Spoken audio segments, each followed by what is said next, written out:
Hello and welcome back to another video on multi-tech spec. So today we are going to have a look at building a Plex server and sorting out some of the issues which are associated in doing so. We're going to be using Docker to do so, specifically Docker Compose. And I have a couple of files which allow me to build up the server in its entirety. So I'm going to be using VMware for this because I want to create it as a virtual machine.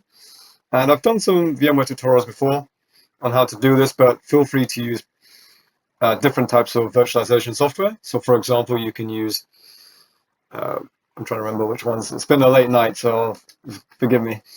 Right, okay. So you can use something like Citrix Zen, for example. You can use VirtualBox. You could use other different types of ones as well. I'm trying to remember which one it was called. Not Zen. Well, Citrix Zen. It was based on Citrix Zen, but I'm trying to remember what it. XCP, that's the one. XCP, Proxmox. Feel free. Like, this isn't limited to any particular hypervisor. I'm just happening to use vSphere in my case. I'm using the vSphere hypervisor, essentially. Right, so the way I've done it is that I created a Terraform. So a Terraform is infrastructure as code system.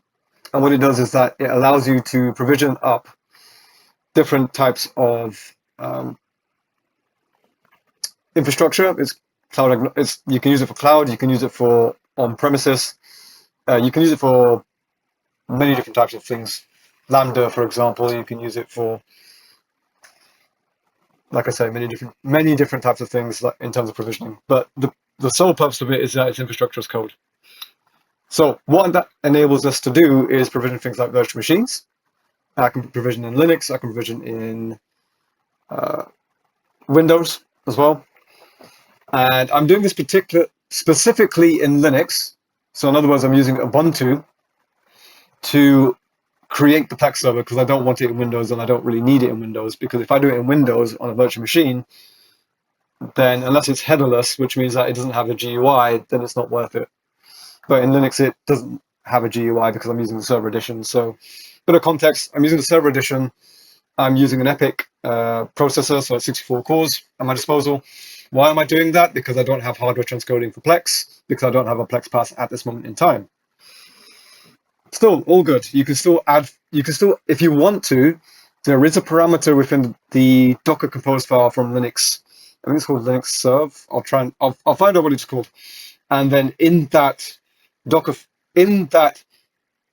Compose file, not the Docker file, the Docker Compose file, you just pass in the device ID once you've done the pass through for your particular hypervisor.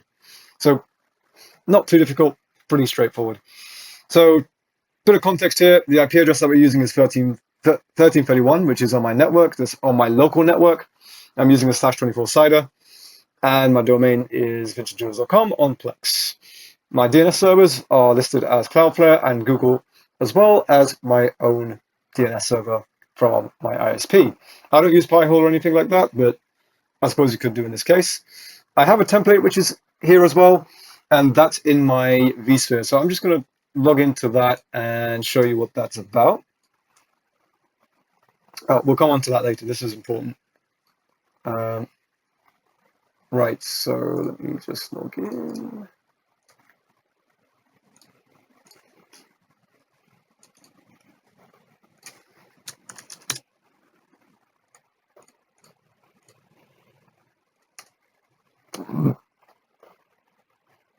Okay, yeah. Well, I'll log into that later. I won't log into it now. But essentially, it's just a vSphere client which allows you to do that. Okay, so we've established that. So next thing that we need to do is we need to go through the modules slightly. So this is data. So data means that it's coming from the server. I've already prepared this. So that includes things like the template. That includes things like the network, for example, which has already been installed in vSphere, the cluster, that kind of thing. So if you're wondering what these kind of vars are, those vars are called variables. And these variables I've already defined. So things like the number of CPUs, the memory allocation, disk size, whether or not the drive needs to be fin provisioned or not, the server, that kind of thing. And the way that I've done this is that I've created locales for myself, and the locales determine the different parameters. So I don't have to go into the module. The idea of the architecture is that I just update the locales here for the module which I want, and then that will be translated into the virtual machine settings. So if I look at the module itself is just variables and locales. That's all I'm doing here. So I'm calling the module, calling that folder, adding all of the locales which we discovered are these. So these are my locales. And from there, I am just using the terraform.tf vars to store all of those passwords in there. Now, of course, I wouldn't recommend this in a production environment to store your passwords in a terraform.tf vars file. I wouldn't recommend it because at the end of the day, if you lose that, you lose everything. So that's one of the problems. But on top of that, I wouldn't recommend it just because it's not a very efficient way to store secrets. You could use something like Amazon Certificate Manager, for example, to help you with that sort of scenario, or HashiCorp Vault if you want an integration into something like Terraform through an automated means. Now I have vars here as well. So vars are just things like the user, the password, that kind of thing. And if you're wondering where all of these values are stored, they're stored in the terraform.tf vars. I'm not going to go through that because it has secrets, and I'm not going to show secrets on camera. But what I will show is that we do have a terraform.tf state file because I've done this before in the past. So before we go into provisioning, what are the potential problems that we could encounter? So one of them is that we might not have enough space. So if you're doing a migration and you see not enough space, I do have a means of expanding the space, and that's written in my notepad down here, which we'll go over as well, because I'm using LVM in order to expand the space. And we'll see that in the installation. Well, okay, we won't see it in the installation because I've already set up the template, but in the template, it uses LVM. So when you install it, just make sure it's the entire disk. And then once you have installed via the entire disk, continue, set your username and password. When you install Ubuntu the first time, when you create a template, so the virtual machine, and then convert it into a template after. Then you can do the customizations. And I imagine that would be the same sort of thing in Proxmox and XCP as well. Okay, so a bit of background, so you've got space. The second problem that you may encounter is that you're not able to actually add the Plex server. You're not able to add the Plex server. Now, we'll come into that a little bit later on because I don't want to spoil the surprise, but it's a very interesting problem. And there is a way around this, but stay tuned for that. It's a very interesting problem to solve. So, first things first, Terraform init. We want to initialize Terraform and the modules in order to create the virtual machine. I've done so already. Essentially, all that does, it creates a .terraform folder up here. And in here, it initializes the modules which I've created. So if we look, that's the Linux server module, which I've created. So that was the source. And then on top of that, we have the providers. Now, the providers are little programs, essentially, which convert the Terraform, which we have, into a format which is recognizable by the API. And then that translates back to provisioning. So in other words, it's like translating from Italian into English. Think about it that way. That's probably the easiest way to think about it. You're translating from one language into another, so that way you can build something together. Okay, that's the easiest way to explain it. Okay, so if we look at these other folders down here, what we have is that we have these exe files, and that's exactly what I was talking about with the provider. Same sort of thing here as well. Linux AMD, we've got Windows, that kind of thing, because I use Linux and Windows Terraform. That's why there's two. Okay, now that we've done that, we want to plan. So if you go back to our module, over here, what I'll do is a Terraform plan. And I like to use alt. Why? Because I can create a file and I don't have to add the Y flag. It will just automatically apply if I use the plan. So here's what I mean. So we have a number of things being implemented here. So disk 0, for example, is our disk. We have a DNS server list. We have our timeouts. We have our, what else do we have? We should have CPUs in here as well at 20. So I'm using 10 cores. And I'm also using 300 gigabytes of storage, which should be here as well. Should be a fixed number. There we go. Power on. It should be, okay, there we go. 32 gigs of RAM. because that's in base 2, so it's about 20. Well, apparently it comes up to 32, but I'm going to guess it's more like 20. But okay, we'll take out 32. And there should be my disk here as well at 300. There we go, 300. So 300 gigs, and our network adapter as well on VM Next 3. Cool. So what we're going to do is we're going to do a Terraform apply test, and that's going to apply our test plan, which means that very soon we'll have a server on our IP address, and the IP address that we have at the moment is going to be 192.168.13.31.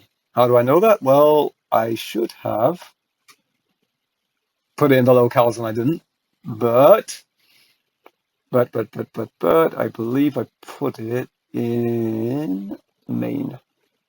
There you go, it's in main. Okay, I'm going to change that because that should be a locale really, but I'll put it in main as a hard-coded value. In fact, I should change all of these 3 to be locales in the var. So that way you can change it on the locales file as opposed to in the main file, which makes it a lot easier. You can see everything all at once. Okay, there we go. So it's created now, which is cool. I'm going to use my Ansible script. So I have an Ansible script here.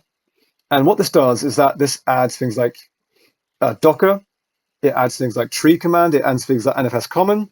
And it adds these sort of extra tools that I've built into my file in order for me to manage it. And this works with a bit of trickery, because one of the things that I found quite annoying was to create the inventory file. Now, what I could do if I was being cheeky is pass the IP34 address into my Python file. But what I've done is I've created a Python file which runs this code. And what this does is that it takes the group mapping and the host mapping, and it builds a file off it. And essentially, it reads it. It will look for the IP address, create the inventory file for Ansible, and run the Ansible command after. So once it's found the SSH keygen to be deleted, because sometimes these servers change and the key IDs get changed, then it will modify the file. I think it's IDRSA, and then it gets rid of that, I think is what it's called. I can't remember exactly what the file's called, but it modifies the file.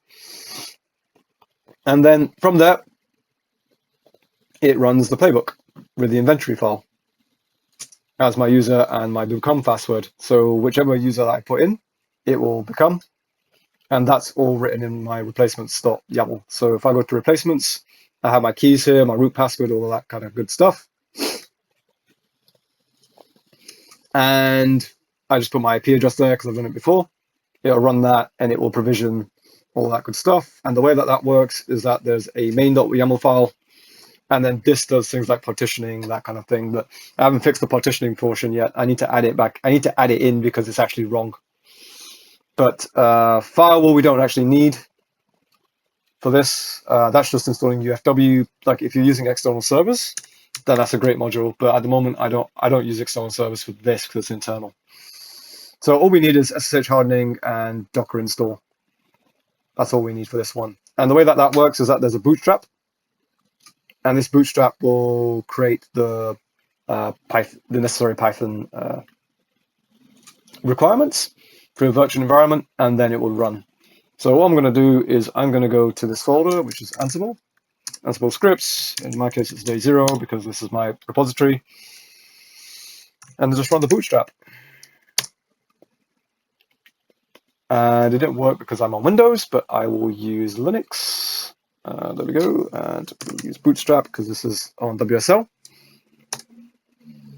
And I'll just wait for that to do its thing. And this makes it a bit easier for me because then I don't have to install it all over again on multiple different devices. That's the reason why that script exists. And it needs continuous improvement, but it works quite well for what I need it to do.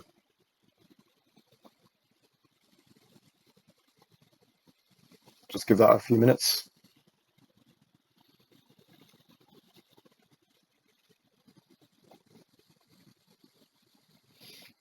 So SSH keygen error because,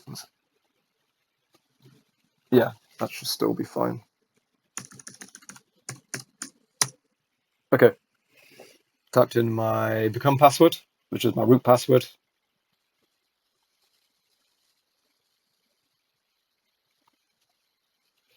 And that become password is the password which you've used for the template. So in other words, when you create the template, whatever user you use should be the one that you use in the become, because then you can sudo up.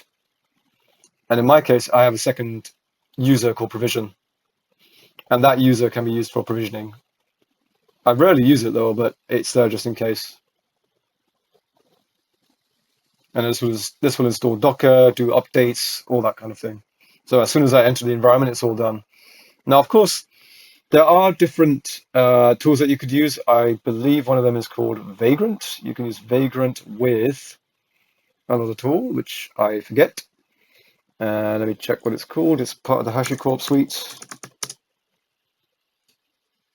What is it called? It's not Vault. It is Packer. That's it. So you can use Vagrant with Packer in order to do something similar. Packer is probably the more useful one. But again, like you can use that in any environment. You can use it in VirtualBox, I believe is supported by Packer. I think XCP is probably supported by Packer. VMware is definitely supported by Packer. And there's some other ones as well, other hypervisors that you choose. Proxmox probably will support it as well as a custom image. So when you deploy it, it's just a custom image. Okay, so it looks like we've got a few things which are okay. 17 things have changed, which is good. Check if the user exists, that's fine. So it does all of this stuff. Provided host list is empty, only localhost is available. So SSH, yeah, that's fine. And we should be good to go. One thing that I am trying to do on this is create the SSH session. So in other words, the config as an additional part. I'm looking into that with ChatGPT to see if there's a better way, but I haven't found a good way as of yet. So yeah, that's a bit annoying, but we can still go into it. So DC at 192.168.13.1, 13.31. Asked me for my password. It shouldn't do, but it does. There's a non-root user, so it doesn't matter. And let's check everything. Everything looks good. Let's check that Docker is in here. Docker Compose is there, which is good. Okay, now the hard part. Basically, what I have is I have a series of Docker manifests. You won't have this, but I do, so this is fine. But just hold your beer for a second, because I need to take a folder in here called Docker configurations. I'm just going to double check. Yeah, no, it isn't called Docker configurations. All Docker services, I believe. Let's just check. Nope. Docker configuration. What's it called? What's it called? Oh,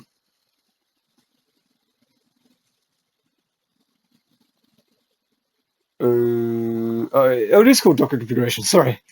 Late night last night. So we're going to copy it to 192.168.13.31, and we'll put it in the home directory as all Docker services, but we need to copy it recursively. Okay, and that should ask us for a password. Oh, and I've typed it in wrong because it's 3, not a problem. And there's a 8 missing. Okay. 168.13.31. And it's not finding it. Do I need to reset my yeah, I need to reset my console. Let's just double check if it's accessible. If not, then that means I need to reset WSL. I'll show you a trick for that as well. It's one of the most annoying things in WSL is when you have to reset it. Oh, that's working. Okay.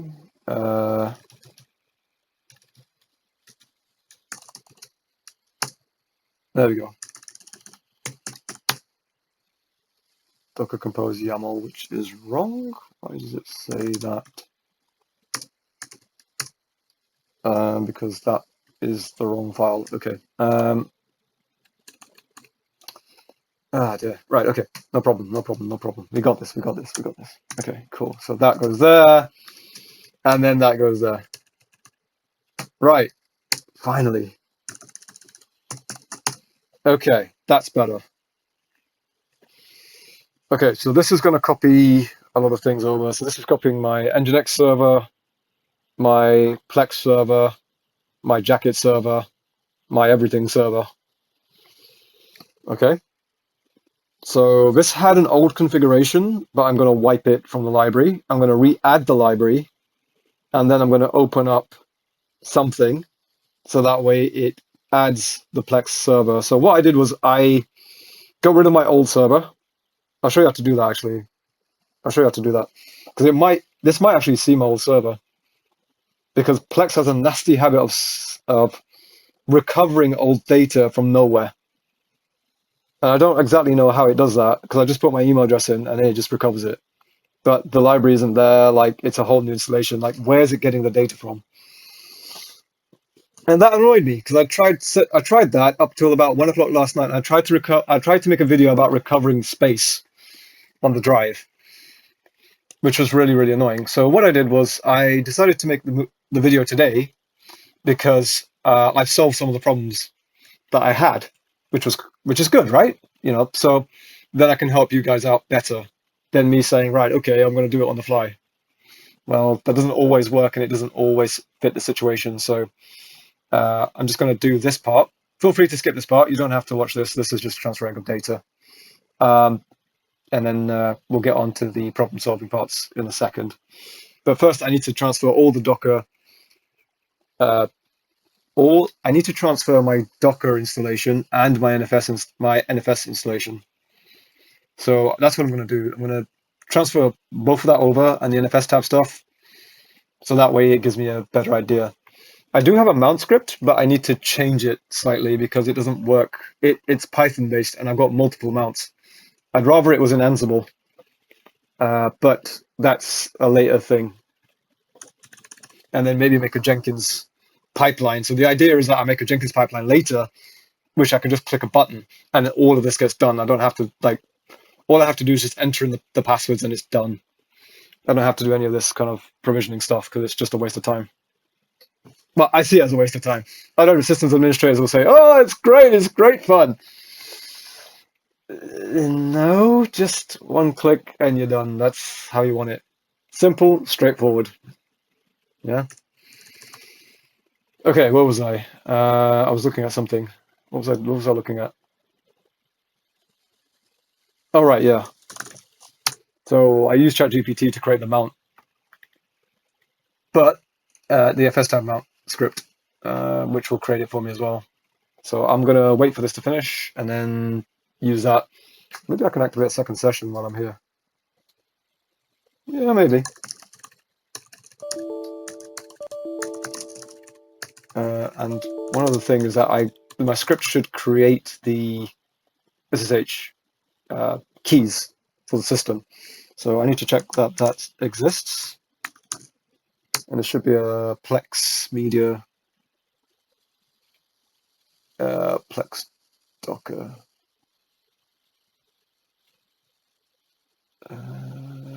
Interesting. Oh, there we go, Plex server. Yeah, there it is. It did do it. It did do it. Plex server 26, that needs to go. So I will delete that. SSH, because that no longer exists. So part of testing. And there we go, RF, cool. And we're going to do an SSH back into 1331. 13.31. Okay, cool. So what do we need to do? We need to sort out the mounts. So my mounts are in NFS. So first, we should have NFS common. NFS is not found, so maybe I don't have NFS common. So let's do a sudo apt install NFS common. So if you're using NFS, so I'm using FreeNAS for this, and I have a couple of shares, right? So I'm going to show you that in just a sec, because I do actually know the password for this, but my other one I don't. So, by other one I mean my vSphere, my vSphere server, because I have that all automated. Oi, what's going on here? Come on, go. Let's go, let's go.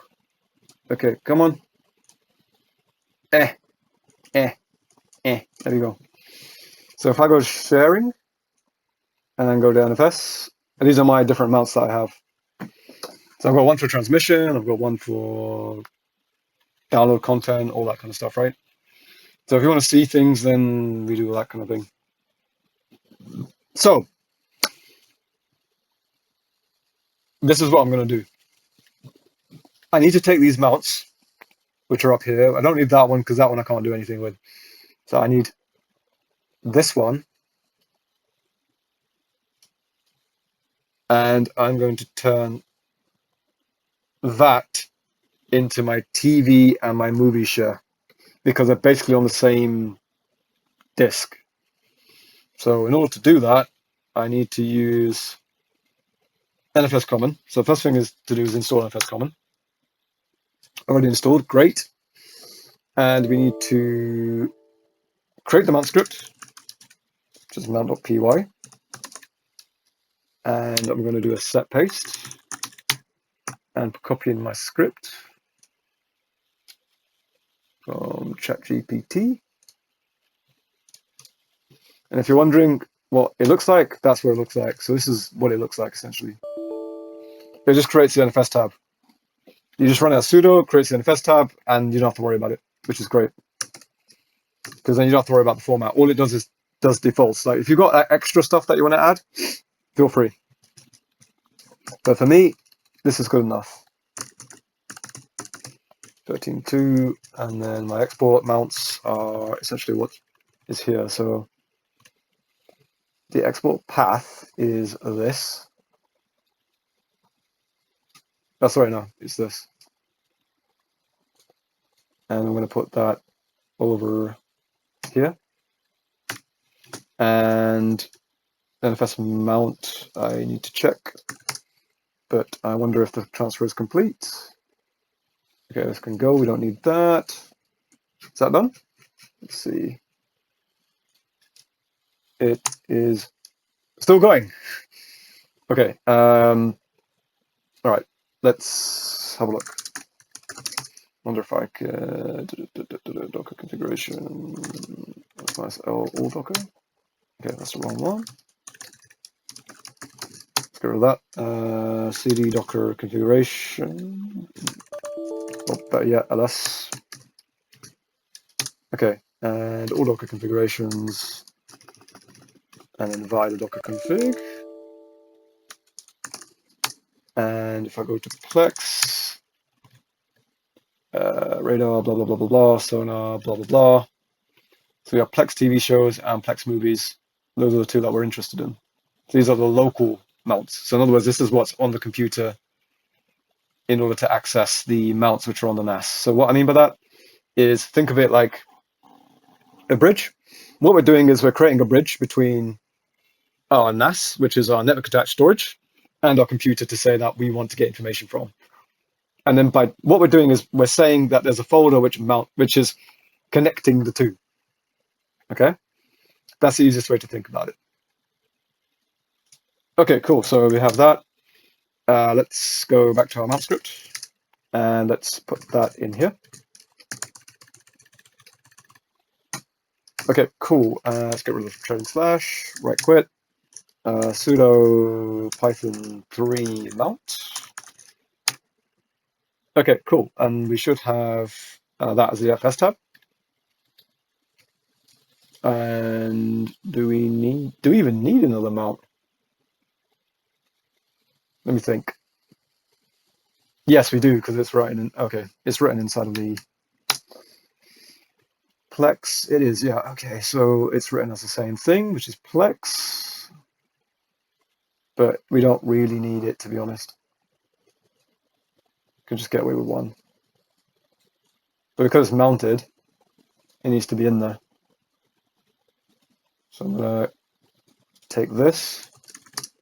There, before it's going. Right, cool, let's go.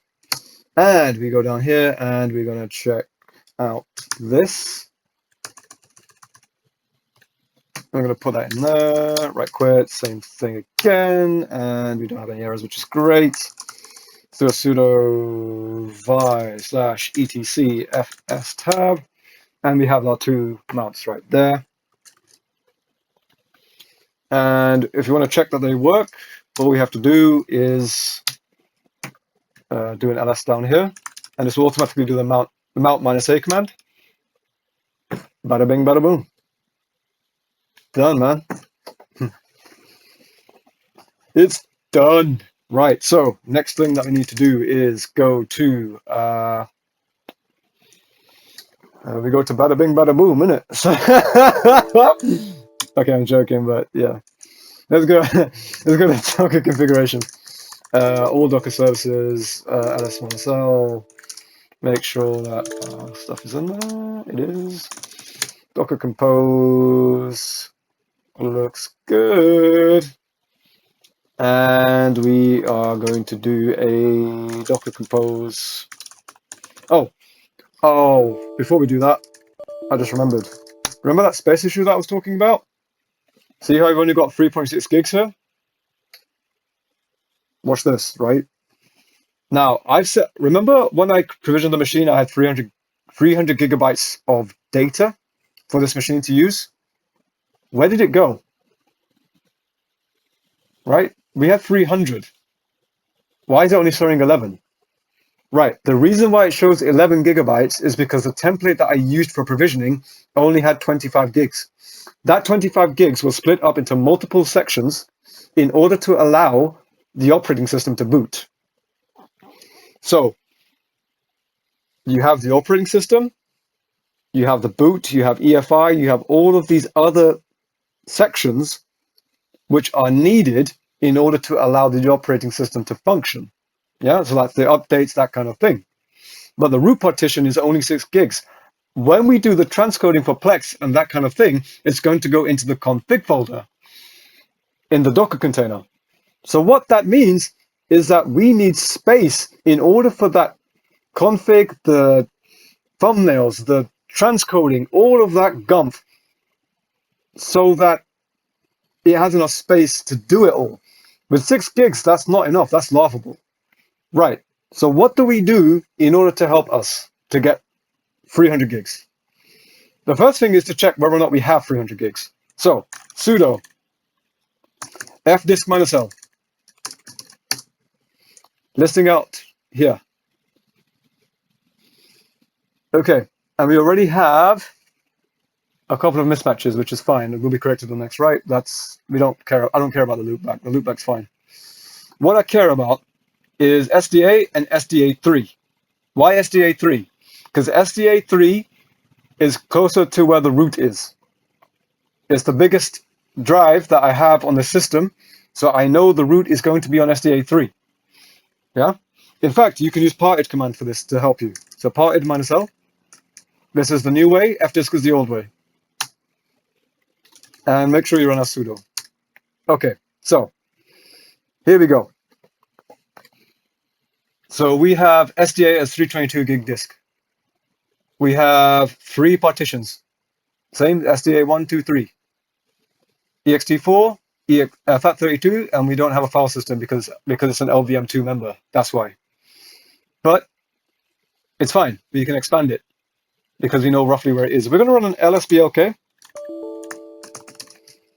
And here we go. Here's another way of seeing the root, why I want SDA3. This is actually the main reason. Because if we look here, SDA hangs on SDA 1, 2, 3, so we have 3 separate partitions. We have an LVM member as part of SDA3. That's why we want SDA3 to become the big one, so that way we can expand the LVM member, which is Ubuntu, vg-ubuntu, lv, blah, blah, blah. Cool. Now, the easiest way that I've found to do this is through a program called cfdisk. Now, cfdisk, I found it to be, because graphical user interface, it's quite easy to do. I don't know the exact ins and outs of how this is going to work through command line, So if anybody knows or can point me in the right direction, I could build an Ansible script, and that would help a lot in this sort of scenario. Okay, cool. So let's run the command. So cfdisk dev sda. I didn't have to do any additional installation. I haven't installed the package. This is just directly off the operating system. So in other words, it comes with Ubuntu. Right, so here we go. Free space is allocated. It knows that the device is in use, blah, blah, blah, all that kind of guff. I'm not interested. What I want to do is I want to increase the size. So here's what I'm going to do. I'm going to click on resize because we have the free space. And we have the new size being the entirety of the drive, which is exactly what we want. So I'm going to click enter. And then I'm going to click on write. So I want to write the partition table to the disk. I'm going to click yes.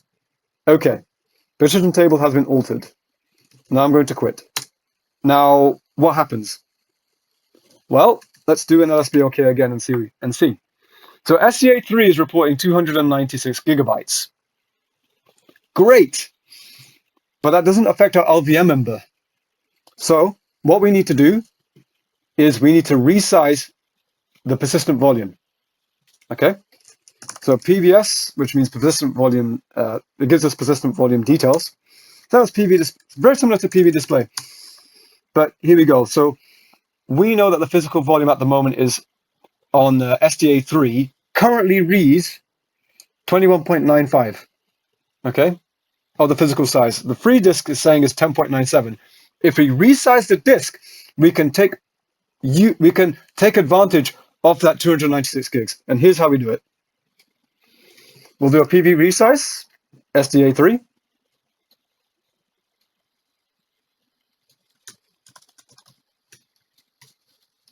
And I'm going to run sudo command because we need sudo for this. And there we go. We have our physical size changed. So now if we go back to sudo pvs, 285 gigs 3. Good. So we now have our physical volume expanded. Now that the physical volume is expanded, we can expand the logical volume because we now have space. And here's what I'm going to do.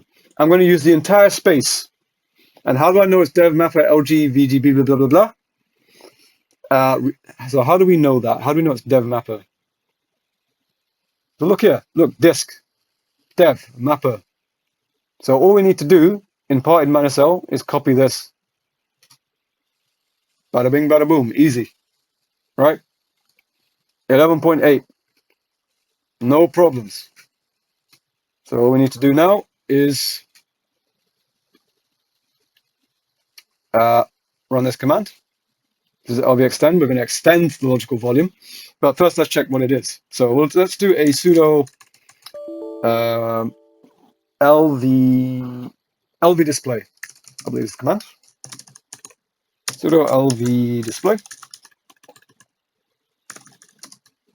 I think we can use lvs as well, but so we have current size is 10.97, but we can expand it. And we're going to do, and our LV path is right there as well. So you can use the LV path. That's a logical volume path. So that's the one that you want to use. And I'm going to do an LVS just to check. And we can see kind of more or less the same thing, but the LV display gives us a bit more information, which is good. So as it gives us more information, we now know that we can extend the volume. And we're going to check again to see what it is.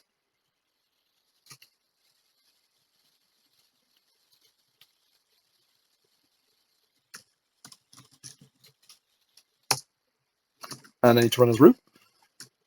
In these scenarios, you should run as root. And we have changed now our size of the disk on the LVM.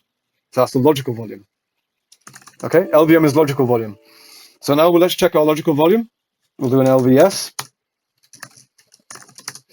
And we can see now that the size is as big as it should be, which is 296. Great. Now, df-h.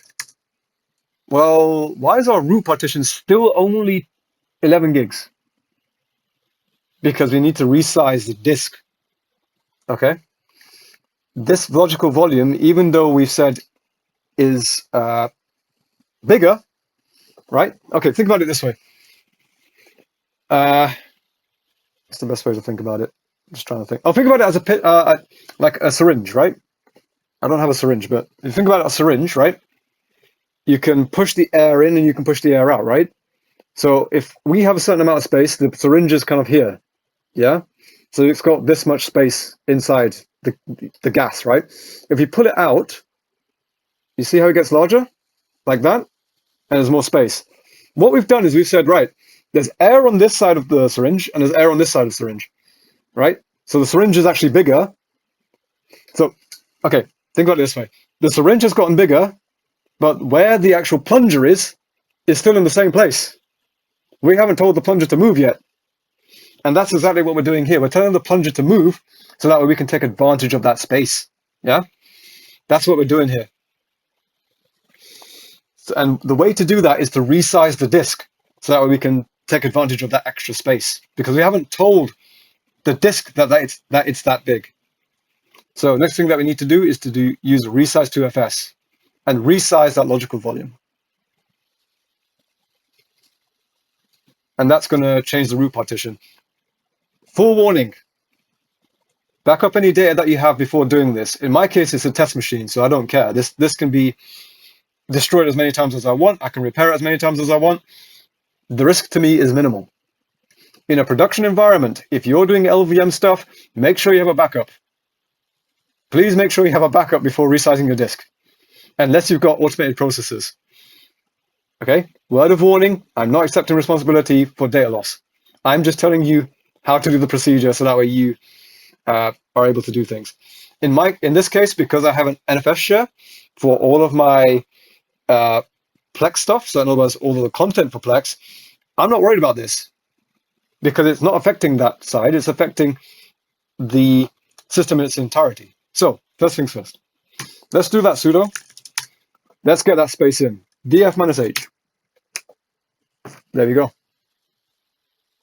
Bada bing, bada boom, man. Cool, so now we sorted out our space issue. Next thing that we need to do, Docker compose up.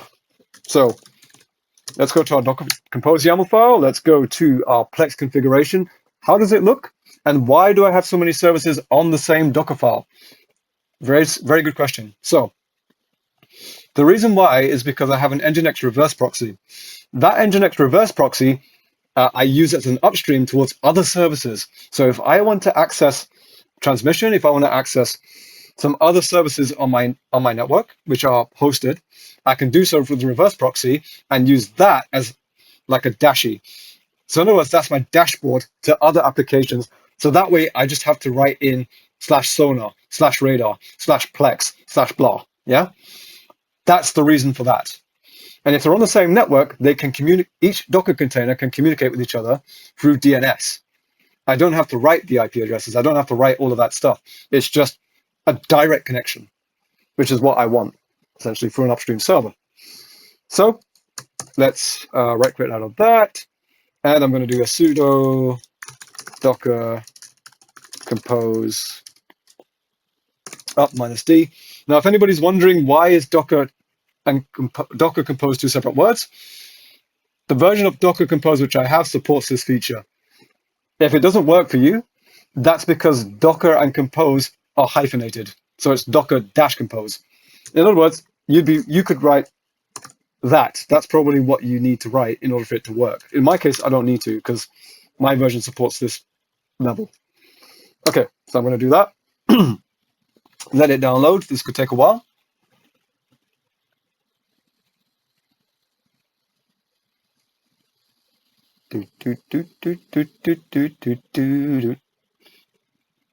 Oh, Anomaly is such a great band artist. Wow. I like his music. All right, it looks like we are pulled, which is great. Just waiting on Dashie. Okay, cool. We have all our networks in. Let's do a sudo docker ps-a. That means we're looking at all of the Docker containers, including the ones which are stopped or dead. And that looks like most of my services are up, which is great. I can see Plex. I think, let me just check, is Plex up? Radar Plex, yeah, there we go. Plex is up. So how do we access Plex? Well, the way that I like to do it is through the port 32400, and it will go to /web. So here's the problem.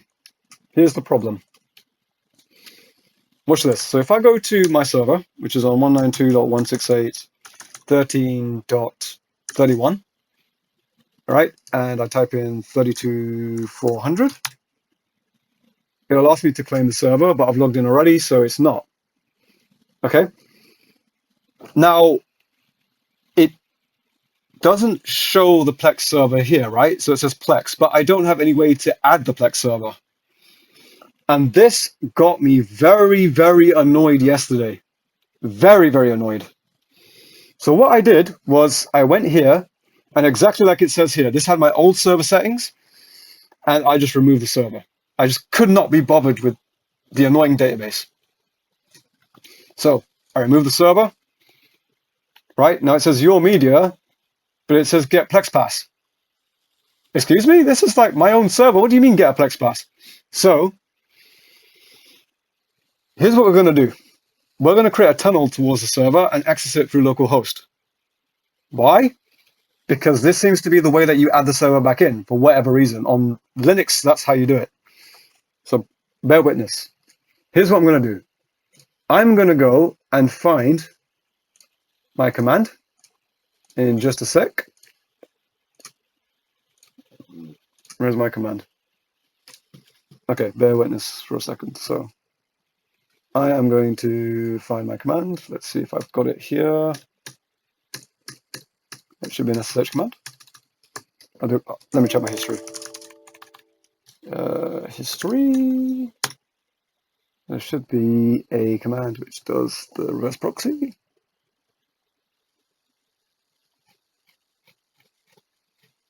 Oh, where is it?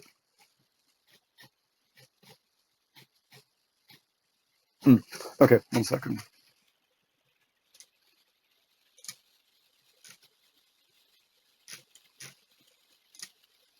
Oh, here we go. Found it. So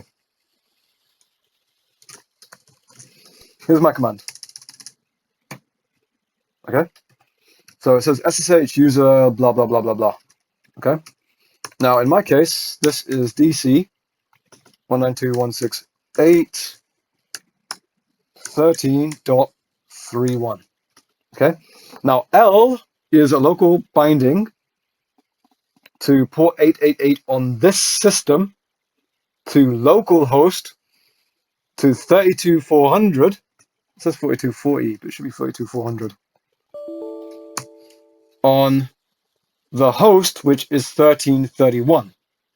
So when it reads, it opens up the local host adapter so that way it can be added on to like server settings. Sounds bonkers, but it'll make sense. Watch.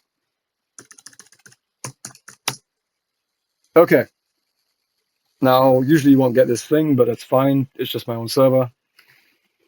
So now, if I go to, I believe it's localhost. Let me just check. Yeah, it is. Okay. Localhost 888 web.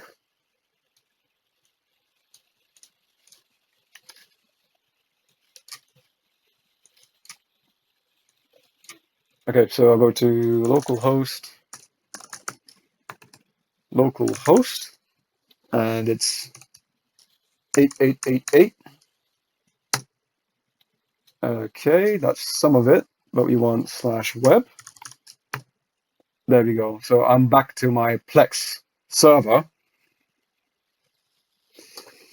Okay, so what's happened here? So we've created a tunnel between our local host, so in other words, our local host adapter, which is on our PC that we're working on, and that adapter is binded onto port 32400 on the other side. So in other words, my 1331 server, and it tricks Plex into thinking I'm accessing locally. So now I can access the server. So I can say, got it. I don't have Plex Pass. Not. Ooh, what happened there? I clicked exit, didn't I? Because I didn't have enough space for my mouse. Let's go back. And it should allow me to add the server. Oh, it has. Okay, so it's added the server. General, what's happened? The server is unclaimed. Claim the server.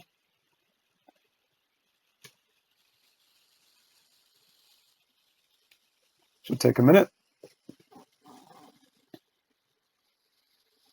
There we go. So we've claimed the server now, which is great. And we've got libraries, which I can manage now as well. So I'm going to add my libraries. So I'll click on Films.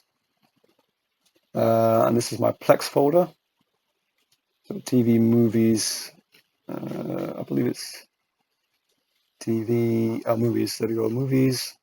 Plex. And that's all of my Plex stuff for movies. Add the library. And I'm going to add my TV library as well. Next. TV. Plex TV shows. Add. There, do a scanning. And let's see if we now have access through the Plex app remotely. So I'm going to check twofold. So we have films and TV shows. Nothing's there. What about films? Yep, it's adding my films, which is great. Let's check as a remote user. So 192.168.13.31 and check on port 32400. Yes, I can see my films and I can see my TV shows. Cool. So I'm going to allow Plex to rebuild its database, and then that should enable me to now do the transcoding at the new level of beyond 21 gigabytes, because I had a 21 gigabyte problem. So if you ever get a space problem, the easiest thing to do is go to settings and then console. Don't write the logs, because the logs are empty. It's pointless. Just go to Plex, and then there's something called console down here. Or there was something called console. You might need to activate the, okay, you might need to activate debug. Okay, debug, enabled, save changes. Changes have been saved. Okay, and there should be a console setting. Let's see, is it going to give me console? Is it going to give me console? Are you going to give me console? There we go, console, which is down here on the server. So if you still have access to the server and you've got disk space issues, go to console, and you'll see down here all the errors which are coming up. So you can take a bit of a look at them on the raw. If it will let me go up or let me see any sort of error. At the moment, it seems like there's a few things happening, but nothing major. Yeah, it's just adding stuff at the moment. I did see an error before, so I wonder if maybe. Okay, it's just running services. Oh, that looks interesting, but I can't go back up. Give me error. Will it give me error? Okay, so there's no errors at the moment by the looks of it. There's some warnings. So some duplicate transactions which need to be cleared. But other than that, nothing major. There's no warnings, which is great. So, okay, so I've solved my problem. So this problem is now solved. So I hope you've enjoyed that. I hope you've learned something in terms of how to provision the server. If you have a Plex server, which is giving you grief like it was for me, I hope that this is giving you some comfort in knowing that it isn't you. The Plex system is slightly weird in terms of adding the server in Linux. So it's not you, it's just a little strange in terms of the addition, but this is what's worked for me. So I'm hoping that maybe it works for you as well. Yeah, I'm gonna run a couple of tests, see if this actually does work. Do I get the same conversion error, which I did before, because I got two errors. One was a lack of space, and because I had a lack of space, I wasn't able to do conversions of media.